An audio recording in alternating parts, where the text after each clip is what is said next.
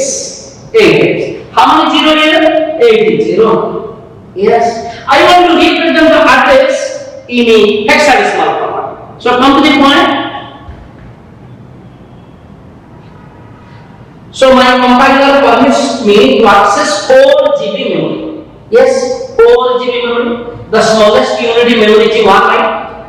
What is the starting address of the memory now? The starting address memory in hexadecimal format 0x00000000. Here it is in serial units.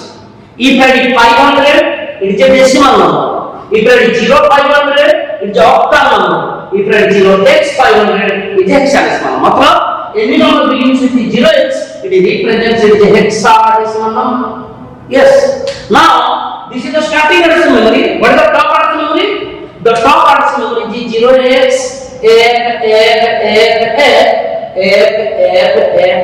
This is your 4 GB starting address. This is the 4 GB top address. What is the next location address in hexadecimal? 0x00000001. What is the next address in hexadecimal? 0x00000002 hexadecimal number. What is the next address? 0x00000003. So accordingly, the top address is FF. Another thing, this is the internal memory. You have to visualize. This is my 4 GB memory. This 4 GB memory, already I told you, fast 3 GB memory. This much. Matlab lower 3 GB memory is the user area memory. Upper 1 GB memory, you already know kernel area memory. So where user area begins? User area begins from 0x00000000 ends are 0xBFFF Where kernel area begins, then next address, that is 0xC 0000000. Pass. User area begins, user area ends. Kernel area begins, kernel area ends. This is the entire address of your memory. Again, user area memory you already know is divided into 5 segments. Already I told you. So first on the pointer. Again, so pointer in this is compiler for the to access this 4G memory where 3GB user area, 1GB kernel area. Then what is address? These are the address. Address is a location in memory. Okay, these are the address. Address is a location in memory. Now we learn the pointer.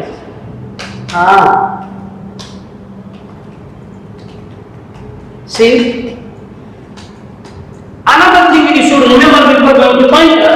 If write 500, it is a decimal number. But before 500, if write any data type like a character star or integer star 500 or code star, which is typecasting any data type with a pointer, it is known as the address. It is known as the address, but this is known as the number. That 500 is a number, but this 500 is an address. Similarly, 0x500 is a hexadecimal number, but here it is 0x500, 0x500, 0x500. These are the address. So what is the pointer? Pointer is a variable, does not refer number, refers address. So these are the address in memory. So you have, before going to pointer, you should get a clear picture. This is my memory enter 4GB. Now next, what I am doing? I write a character star P. What is the P? P is a pointer. It refers is equal to P is a pointer which holds address character star. If I write a character star, it represents, it is an address 0x, any address I can assign. And to assign 0x 00000005. Matlab, I declare a pointer P which refers fifth address of the memory 0, 1, 2, 3, 4, 5. This address 00000005. P is a pointer refers fifth address of the memory. Again, I declare another pointer integer star Q is equal to integer star 0x00000000. Tell me, this P is a pointer, Q is a pointer which refers the starting address of the memory. Q is a pointer which refers the starting address of the memory. Now, float pointer R is equal to float star 0xFFFFFF. What is R? R is a pointer which refers the top address of the memory.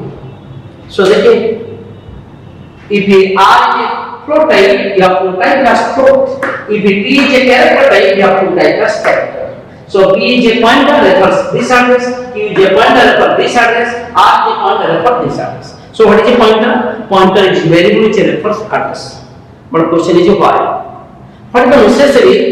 Is necessary to learn pointer and necessary to learn address. What are the benefits? What is the application of pointer? Why study all these things? So before going to read all these things, few things remember. These are the questions are right. What are the questions are right? Number 1, what is pointer? Yes, you already know the answer. Pointer is a variable which refers address. Again, questions are right. What is address? You already know the answer. Address is a location in memory. Then question is, why study pointer? Why study pointer? What is the answer? Without pointer, what is the problem in the market? What is the problem in the industry? What is the problem in programming language? So what is the application of pointer? That is very important. So main application of the pointer is, it is suitable for dynamic memory allocation. Dynamic memory allocation. What is the dynamic memory allocation? What is the use of dynamic memory allocation? What is the use of data structure? Very important. Dynamic memory allocation in a data structure. So very important. Then what is the other application? Another thing, if it is a dynamic memory allocation, is a part of the user area kernel area. User area is again divided into text, data, BSS, heap and stack. Is a stack area, BSS heap area. So everything I will explain. Then it is writing kernel module programming. Kernel module programming. While writing kernel module programming, pointer plays the vital role. While writing kernel module programming, pointer plays the vital role. Then, for the other application, write a IO memory program. IO memory program. Writing IO memory programming. How to write IO memory program? IO memory programming is a kernel level program. So that is very very important. But in the college we are reading basics. In the basics, neither we are writing kernel module programming, nor we are writing IO memory program. We are writing simple pointer. Simple pointer. So why study pointer? These are the major application to study pointers. Next, what the other question should come? What the other question should come? What is null pointer? So this is the memory, but question is coming. What is null pointer? If you don't know the memory, I will explain what is null pointer. I will explain all the question. I will explain what is null pointer. What is the other question? What is while pointer and the dangling pointer? The question comes from this memory. If you don't know the memory, you cannot understand what is while pointer, what is the dangling pointer. What is generic pointer?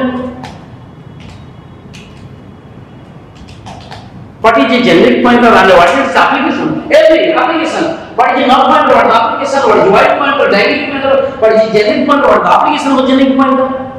Then, what are the limitations of a pointer? What are the limitations of a pointer? What are the limitations of a pointer? Then, what are the questions? What are the pointer arithmetic? What are the pointer arithmetic is allowed? Arithmetic is allowed in C. What are the pointer arithmetic is allowed in C? Very popular question says, what the difference between malloc and a color function? What the difference between malloc and a color function? Again, one more question is how to increase and decrease the break pointer. Break pointer in memory. How to increase and decrease the break pointer? These are the lots of questions you cannot get from a single book. So if your memory is clear, then entire question should be clear, then you can understand the application of the pointer. So, dear friend, in the next video, I will answer all the questions and explain in turn. Keep it patience. Thank you.